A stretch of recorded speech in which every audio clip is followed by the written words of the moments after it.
Dili na bago sa atong pandungog ang mga istorya kabahin sa exorcism. Gani aduna nay mga balita nga nanggawas kabahin nini. Usa sa mga nakasaksi nini ang pari gikan sa Bohol nga si Father Rinaldo Umamalin.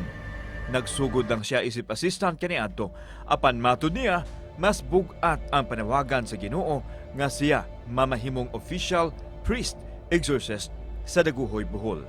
Sa iyahang kasinatian, daghan niini ang mga istorya kabahin sa mga dibuto kaniadto nga daw nahilayo na sa Ginoo.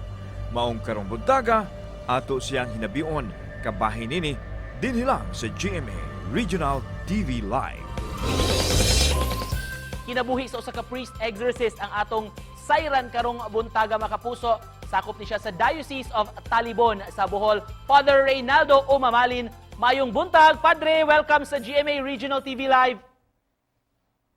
May buntag sa GMA Central Visayas o sa Eastern Visayas. Good morning, may buntag. Daghang salamat, Padre, sa pag-uban namo rong buntaga. Sa di pa nato hisgutan, Father, kini imong kasinatian isip usa sa mga priest exorcist sa diocese, Father.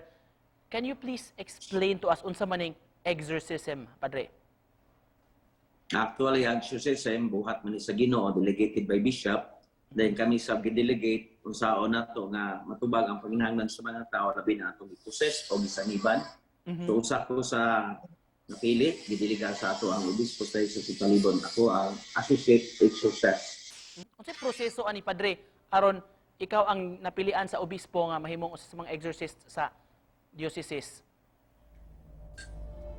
Actually siya, sa una, wa pa may exorcist. Panahon sa unang obispo na Bishop Noel, ako to ang stand.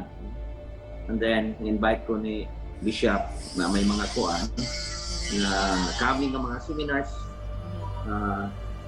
Una nga, natulo naman siya. Una, ipili ng obispo, ipili ng sekretary na sa iyahan. Pilion, isip na exorcist sa iyang basis. Can you take us back, Father Ray, sa una nimong experience ani, Father, unsay nahitabo adto? Very memorable kayo ang maong experience. Kaya una, 24 ka mga bata gipang saniban dito sa Kandihay, no? Kandihay, Anuling. Doon na may high school dito.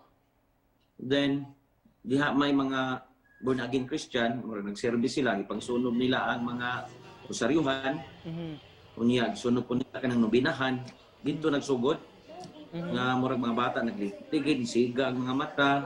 Unya, kusgan kaayo. Unya, nakagubot ko sila. Unya, ako may pura-paro ko at this time, akong responsibility. So, akong gipangadto. So, naagi, masudlag daw tang spirito. At this time, may challenge, gigin. Nagsugod yun, kaya bisan ang principal, murag disturbuhon man siya. Gani, namatay pagod ang principal ato because of that paghitabo. Unya, diha ko na start of my ministry nga nindot sad nga dunay tao nga matubang sa kalisdanon sa mga tao, maluoy sa mga tao o mubarog yun in the name of the diocese. Unsa may makaingon hinungdan nga posibleng masudlan og daot ang espiritu baka, Sir Padre, unya unsa may angayang buhaton aron makalikay ini? Una, doon ang gitawag na to siya deadline. Nadyo mga tao nga open og third eye. Open siya og mga iyahang senses ba? Kaya namatay 5 senses. Nakita siya, dudungog siya, makasmell siya, makatest siya, mapil niya. Kana bloodline na kasagaran. Mostly, kana bitang extreme na tambalan. Niya, doon na po yung mga kaliwat ng mga makasasala din siya. Katulo, mga taong rejected. Makunik din sila buong saon. Niya, katapusan, niya, kinaimportantihan mo rin. Layo na sila sa Ginoo, anay simbahay. Padre, we'd love to talk longer on that, pero apiki kayong oras sa TV. Just in closing, Father, unsay mensahe nga gusto nimong idalit sa atong mga kapuso nga nagtan-aw rong buntaga? Dalit na ko una, Kristiyano man jud ta, by baptism, di gyud mahimo nga dili ta mo connect sa simbahan. We connect to our church, kay kining atong simbahan mao ginigibilin sa Ginoo. Ang makauli ra gyud nato kung kita maposesta only the church. You cannot connect sa mga shaman, sa mga tambalan kay dili man sa diligaran. Mana nga ang proper healing gyud ako, healing man sa ko. balik sa simbahan, balik simba, kalawat, unya magkumpisal. It was so nice talking to you, Igo. Father. Very informative. Daghan kay nagnakatunan og puhon-puhon basig mo interview mo balik sa imong talento sa pag-awit og pag-compose og mga kanta.